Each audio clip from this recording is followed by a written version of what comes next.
Une pensée que nous laissons continuellement mijoter dans notre esprit nous dominera si nous ne la maîtrisons pas.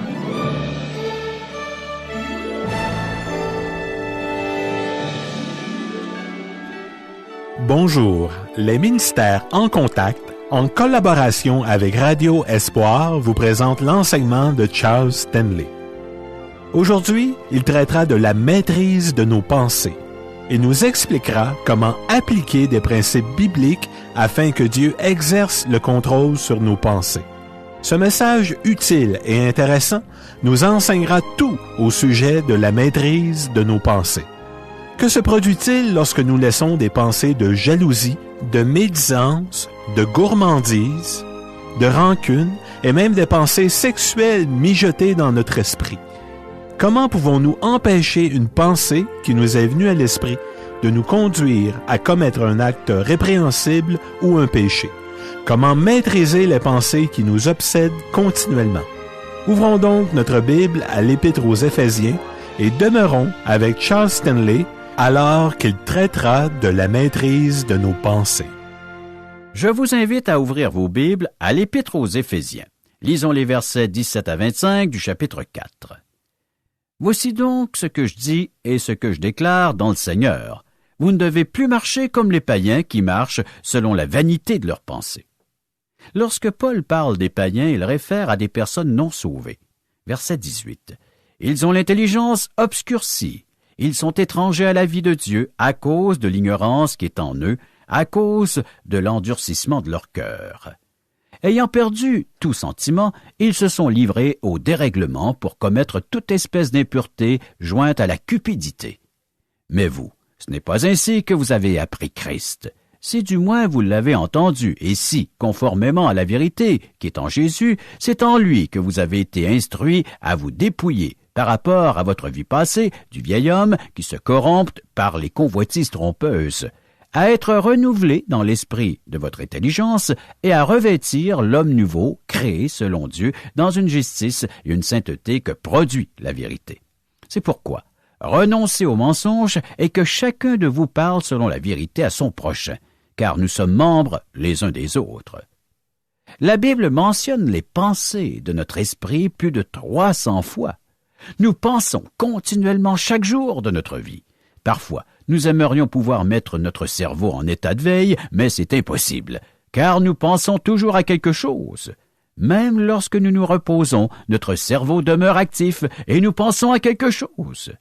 Bien que certains d'entre nous soient sauvés, il semble que notre cerveau traîne un boulet, celui des pensées d'autrefois qui reviennent souvent à notre esprit et qui parfois sont obsessives.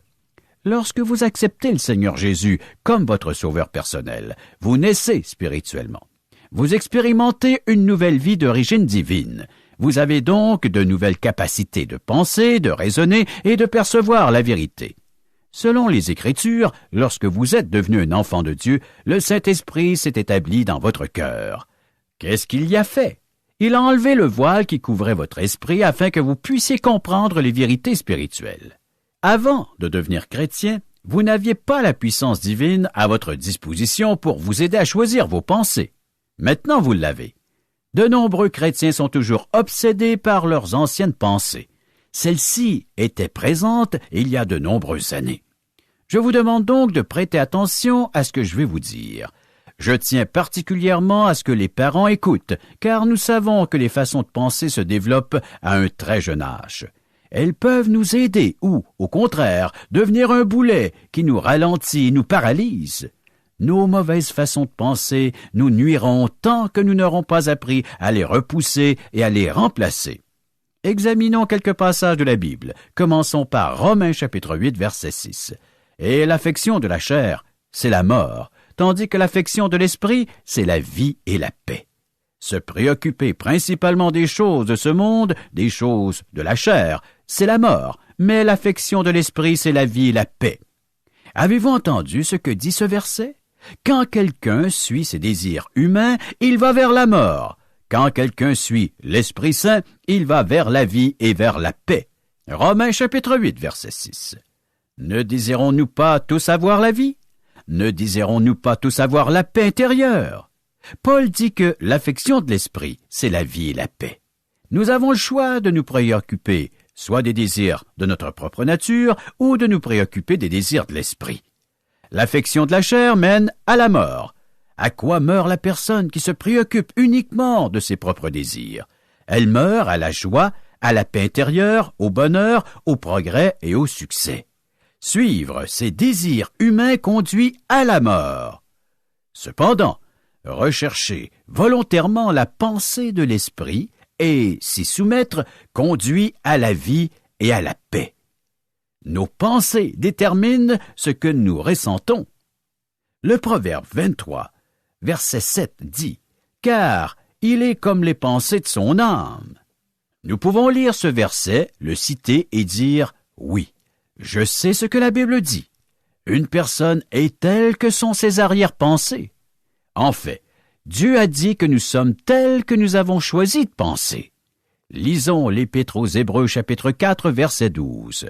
« Car la parole de Dieu est vivante et efficace, plus tranchante qu'une épée quelconque à deux tranchants, pénétrante jusqu'à partager âme et esprit, jointure et moelle, elle juge les sentiments et les pensées du cœur. » Ceci signifie que la parole de Dieu est vivante.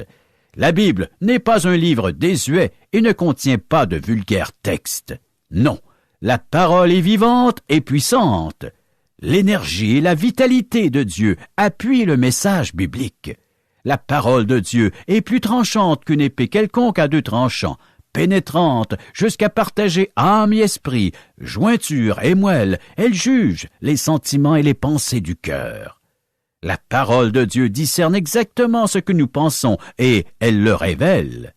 Hébreux chapitre 4 verset 12 affirme que la parole va révéler toutes nos pensées. Désirez-vous savoir ce que vous pensez vraiment? Voulez-vous découvrir pourquoi vous pensez comme vous le faites? Voulez-vous comprendre ce qui vous motive à penser comme vous le faites? Désirez-vous renouveler votre façon de penser et maîtriser vos pensées? Lisez encore une fois Hébreux chapitre 4 verset 12. La parole de Dieu nous pénètre et divise l'âme et l'esprit. Elle jette les masques et nous révèle qui nous sommes vraiment. Tant qu'une personne ne subira pas cette chirurgie spirituelle, elle ne pourra pas maîtriser ses pensées. Prenons un moment pour lire lentement Romains chapitre 12 versets 1 et 2. Je désire que vous examiniez ces versets à la lumière de ce que je vais dire. Nous reviendrons à ces versets au cours de ce message. Lisons. Verset 1er. Je vous exhorte donc, frères, par les compassions de Dieu, à offrir vos corps comme un sacrifice vivant, saint, agréable à Dieu, ce qui sera de votre part un culte raisonnable. Nous devons offrir nos corps à Dieu comme un sacrifice vivant. Ensuite, l'apôtre Paul nous explique à quoi nous devrions éviter de nous conformer et à quoi, au contraire, nous devons absolument nous conformer. Le verset 2. Ne vous conformez pas au siècle présent, mais soyez transformés par le renouvellement de l'intelligence, afin que vous discerniez quelle est la volonté de Dieu, ce qui est bon, agréable et parfait. Si vous désirez changer, vous devez penser d'une nouvelle façon. Attention, n'allez pas croire que je vous parle de la puissance de la pensée sur la matière. Non, il ne s'agit pas du tout de cela. Je fais référence ici à l'Esprit de Dieu. C'est lui qui renouvelle notre intelligence. Si vous désirez que votre vie change, vous devez premièrement changer votre manière de penser. Vous ne pouvez pas conserver toutes vos anciennes idées, vos préjugés et vos conceptions de la vie, bref, vos vieilles façons de penser, et espérer voir votre cœur et vos attitudes se transformer en même temps. Que se produit-il lorsque l'Esprit de Dieu discerne vos pensées, vous les révèle et que vous êtes disposé à accepter la vérité? Que se produit-il lorsque vous percevez Dieu, son Fils et vous-même de nouvelles façons? Votre nouvelle manière de penser vous transforme et vous devenez une nouvelle personne. Pourquoi? Vous ne percevez plus Dieu, son Fils, vous-même, le péché et le salut de votre âme de la même façon. Et cela affecte tous les domaines de votre vie. Comment sommes-nous transformés? L'apôtre Paul n'a pas dit que nous sommes transformés en fréquentant l'Église. Il n'a pas dit que nous sommes transformés en portant un nouvel habit. Qu'est-ce qui nous transforme? C'est le renouvellement de notre intelligence. Par le renouvellement de l'intelligence, nous entendons adopter une nouvelle mentalité et une attitude intérieure différente. Dieu produit ce changement en nous. C'est un nouveau départ avec une nouvelle mentalité et une nouvelle attitude intérieure. Ce changement n'est pas temporaire, mais il se poursuit continuellement. L'esprit humain est la plus grande force sur la terre, hormis celle de Dieu. Lorsque le Dieu saint, juste, tout-puissant, omniscient, occupe votre esprit et renouvelle votre intelligence, vous avez le potentiel d'accomplir des exploits extraordinaires pour Dieu. C'est pourquoi Satan déploie tous ses efforts pour capturer l'esprit des femmes et des hommes. Le champ de bataille de Satan n'est pas nos mains, nos pieds, nos yeux, nos oreilles, notre nez ou notre bouche. Ses membres peuvent servir à nous mettre dans le pétrin, mais ils ne sont pas le champ de bataille sur lequel Satan nous affronte. La bataille se livre dans notre esprit. Le champ de bataille de Satan, c'est notre esprit. Je vais énumérer les obus que Satan lance sur vos points faibles. Demandez à Dieu de vous indiquer le ou les points au sujet desquels il veut que vous fassiez quelque chose. Vous voyez une personne plus belle que vous, ou quelqu'un qui possède un objet que vous aimeriez avoir. Satan vous inspire des pensées de jalousie et il atteint sa cible. Vos pensées charnelles suscitent en vous un sentiment profond et, en peu de temps, vous avez des problèmes, car vous avez péché pour essayer d'obtenir ce que vous convoitiez. Je pourrais parler de la jalousie, des doutes et de nombreux autres sujets. Cependant, je veux m'arrêter sur le sujet avec lequel la plupart d'entre nous ont un gros problème. Lorsque les gens me parlent du combat qui se livre dans leur esprit, c'est le sujet qui revient le plus souvent. Il s'agit des pensées sensuelles et moralement impures. Vous ne pouvez pas feuilleter ou lire un magazine, un journal ou une publication sans voir des images sensuelles ou moralement impures. Même dans une publication décente, les annonces contiennent souvent des images évocatrices. De plus, la télévision nous expose constamment ce genre d'images, sans compter les nombreux panneaux publicitaires placés dans les rues et les endroits achalandés. Les jeunes sont particulièrement exposés à ce problème. Ceux issus de familles chrétiennes, par exemple, désirent faire ce qui est bien. Cependant, Satan les bombarde d'images sensuelles et excitantes et remplit leur esprit de pensées impures. Ils doivent donc se battre violemment pour pouvoir résister. L'esprit des croyants est devenu un véritable champ de bataille. Rappelez-vous que nous avons 3 ennemis. Notre vieille nature, que nous aurons tant que Jésus ne reviendra pas. Le monde, qui inonde la planète entière d'images sensuelles de toutes sortes, et finalement le diable, que nous devons tolérer. Il semble que nous luttions à 3 contre 1. Cependant, en réalité, le combat se livre à 4 contre 3. D'un côté, nous avons le monde, la chair et le diable, et de l'autre, nous avons Dieu le Père, Dieu le Fils, Dieu le Saint-Esprit et nous-mêmes. Je tiens à vous dire une chose. S'il n'y avait que vous et une seule personne de la Trinité, vous seriez tout de même du côté du plus fort. Permettez-moi d'ajouter autre chose, parce que je veux focaliser sur la sensualité. C'est en effet un problème majeur. Dans Éphésiens, chapitre 4, verset 31, l'apôtre Paul dit que toute amertume, toute animosité, toute colère, toute clameur, toute calomnie et toute espèce de méchanceté disparaissent du milieu de vous. Paul donne un ordre. Vous vous dites peut-être que vous avez déjà essayé de faire disparaître des péchés. Vous avez promis au Seigneur de ne plus recommencer. Vous avez tenu le coup 2 ou 3 minutes, 2 ou 3 heures, peut-être même 2 ou 3 semaines. Dieu sait que vous étiez sincère. Satan nous a menti, trompés, piégés et rendus esclaves. Il nous a amenés à lui donner raison. Comment est-ce que Satan s'y est pris? Il s'est servi des dons que Dieu nous a donnés pour nous détruire. Voyons comment cela s'est passé dans le cas d'Ève. Le serpent était le plus rusé de tous les animaux des champs que l'Éternel Dieu avait fait. Il dit à la femme, « Dieu a-t-il réellement dit, « Vous ne mangerez pas de tous les arbres du jardin? » La femme répondit au serpent, « Nous mangeons du fruit des arbres du jardin. » Mais quant au fruit de l'arbre qui est au milieu du jardin, Dieu a dit, Vous n'en mangerez point, et vous n'y toucherez point, de peur que vous ne mouriez. Alors le serpent dit à la femme, vous ne mourrez point. Mais Dieu sait que, le jour où vous en mangerez, vos yeux s'ouvriront, et que vous serez comme Dieu, connaissant le bien et le mal. La femme vit que l'arbre était bon à manger et agréable à la vue, et qu'il était précieux pour ouvrir l'intelligence. Elle prit de son fruit et en mangea. Elle en donna aussi à son mari, qui était auprès d'elle, et il en mangea. Genèse, chapitre 3, versets 1 à 6. Qu'est-il arrivé à Ève?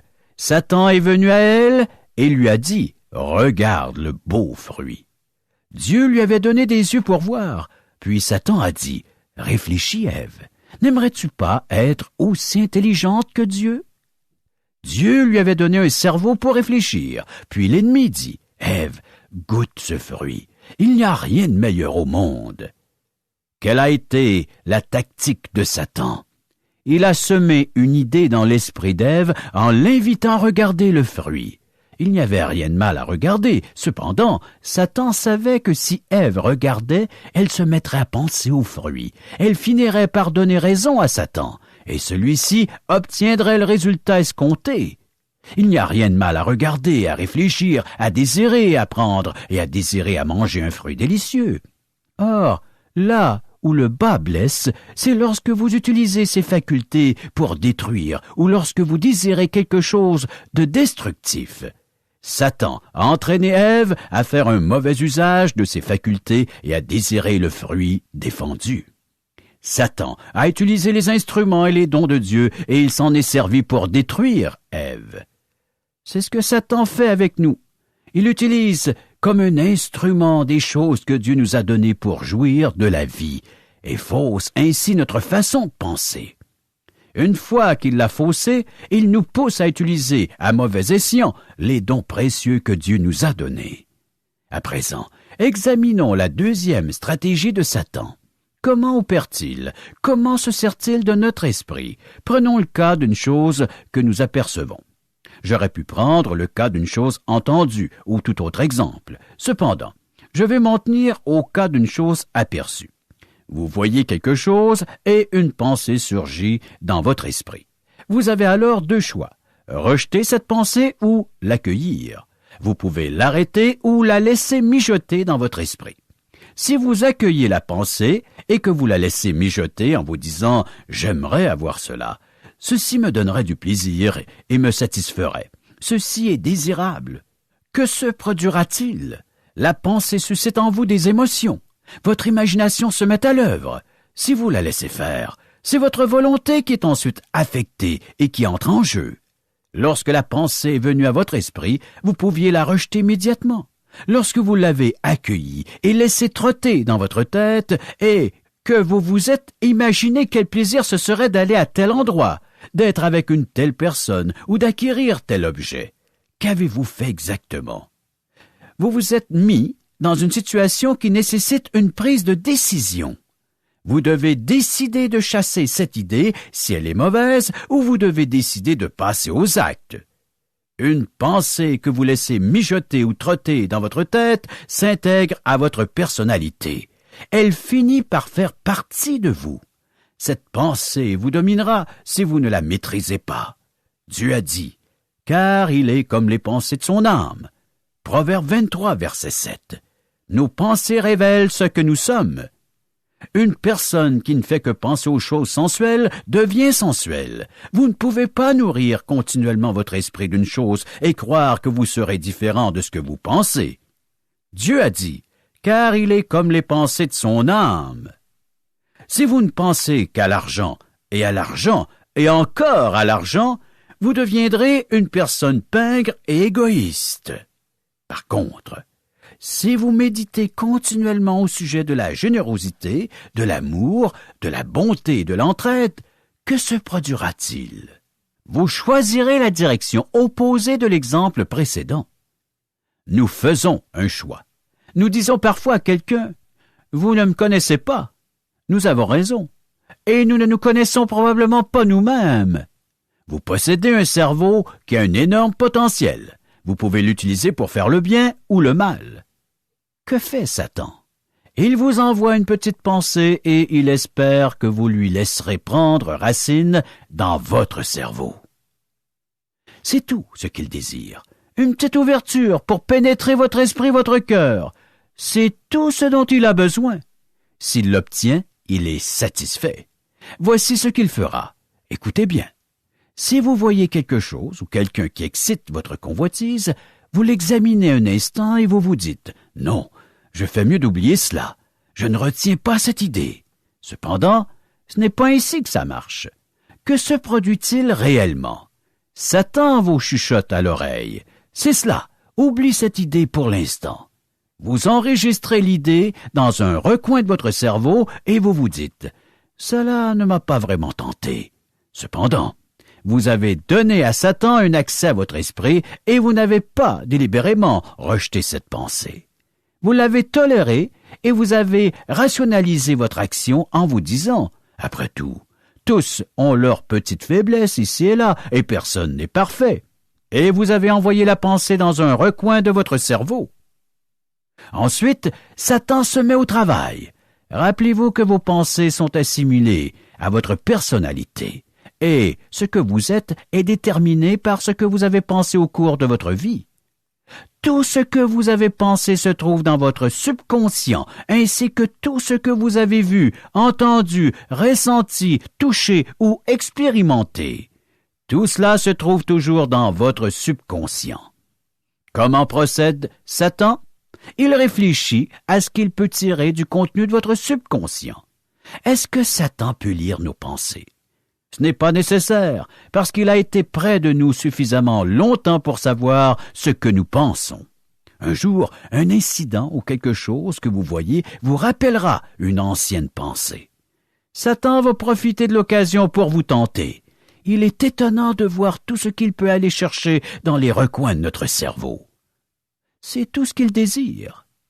Tout ce que vous avez pensé, tout ce que vous avez vu, ou tout ce que vous avez entendu et enfoui dans votre cerveau, de même que toutes les paroles que vous avez dites, c'est pourquoi il nous faut la grâce du Dieu omnipotent pour les affronter. Voici un exemple qui illustre comment Satan travaille. Le roi David était un homme qui aimait Dieu. Il était le roi du peuple de Dieu, et c'est Dieu qui l'avait choisi et établi sur le trône. Que s'est-il produit? Un jour, du toit de son palais, David a aperçu sa voisine, Bath-sheba, prendre son bain. Notez les étapes de la chute de David. D'abord, il l'a vue. Ensuite, il l'a envoyée chercher. Puis, il a commis l'adultère avec elle. Il l'a vue, il l'a fait quérir et il a péché avec elle. C'est entre le moment où David a vu Bath-sheba et celui où il l'a envoyé chercher qu'il a perdu le combat contre la tentation. Si après avoir vu la femme de son voisin, David s'était approché de Dieu, s'il s'était rappelé qu'il était le roi du peuple de Dieu et qu'il s'était engagé envers celui qui avait transformé sa vie, s'il avait concentré ses pensées sur Dieu et sur les bénédictions qu'il avait reçues de lui, s'il avait pensé à Dieu et à ce qu'il avait accompli avec lui, David aurait été victorieux. Dans quelques minutes, je vais vous expliquer le processus. Notez que David a vu Bath-sheba et plutôt que de s'éloigner, d'aller en parler à Dieu et de prier, il a envoyé la chercher. Mes amis, si vous envoyez quelqu'un vous chercher une occasion de chuter, Satan vous la fournira volontiers. David n'était pas obligé d'envoyer chercher Bath-sheba, mais il a choisi de penser à elle plutôt qu'à sa femme ou à Dieu. Nous avons la liberté de choisir ce que nous croyons et ce que nous pensons. Lorsque nous sommes tentés, Satan murmure toutes sortes de bonnes raisons pour nous convaincre de céder et trouve toutes les excuses pour nous empêcher de résister. Voici un exemple d'excuse qu'il affectionne particulièrement et qu'il a écrit en lettres majuscules. « Je n'y peux rien ». Soyons honnêtes, nous avons tous pensé ou dit cela à certaines occasions. Sous le coup de l'émotion, il se peut que la jalousie vous ait forcé à commettre un acte répréhensible ou que vous ayez volé un objet convoité. Qu'importe ce que vous avez fait, vous vous êtes dit « il faut que je le fasse ». Vous n'étiez pas obligé de le faire, mais vous avez choisi de le faire. C'est pourquoi nous devons être prudents et ne pas laisser ces attitudes imprégner nos pensées et notre esprit.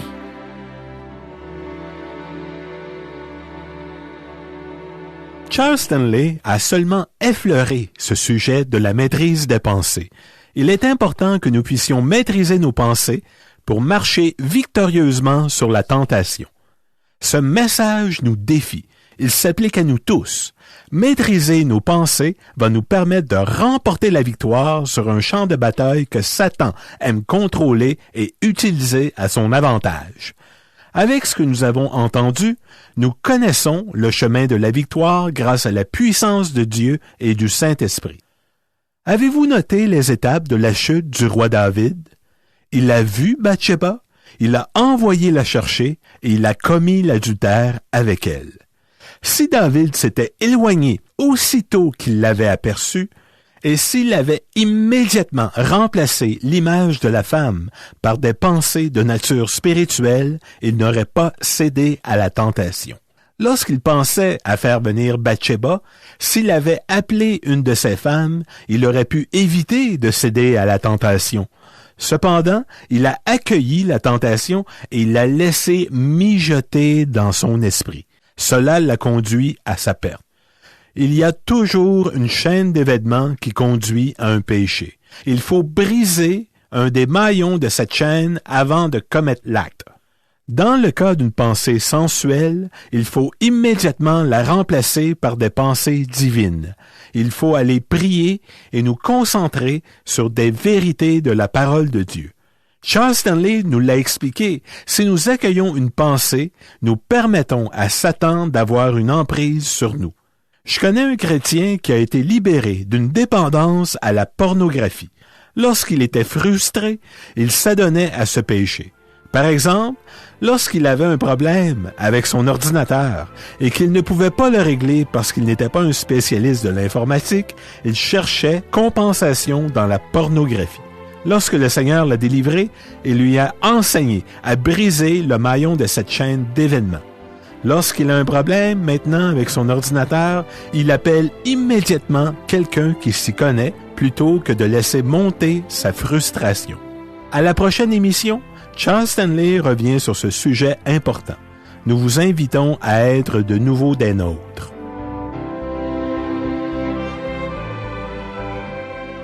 Vous avez faim, vous avez soif, votre estomac est vide, votre cœur aussi? Les déjeuners de l'espoir peuvent remplir l'un comme l'autre. Un repas délicieux vous sera servi. Ensuite, vous pourrez entendre comment Jésus a transformé la vie d'une personne qui demeure près de chez vous. Peut-être est-ce un voisin, un ami ou un parent. Venez voir.